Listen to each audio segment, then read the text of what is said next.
You ask Tiger to solve. This deals with linear equations with one unknown. The final result is x equals 1601 over 343. Let's solve it step by step. Simplify the expression. Expand the parentheses. Multiply the coefficients.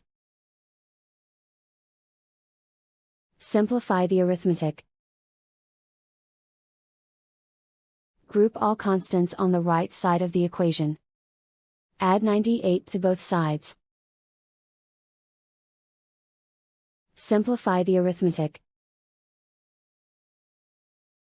Convert the integer into a fraction. Combine the fractions. Combine the numerators. Isolate the x. Divide both sides by 21. Simplify the fraction. Simplify the arithmetic.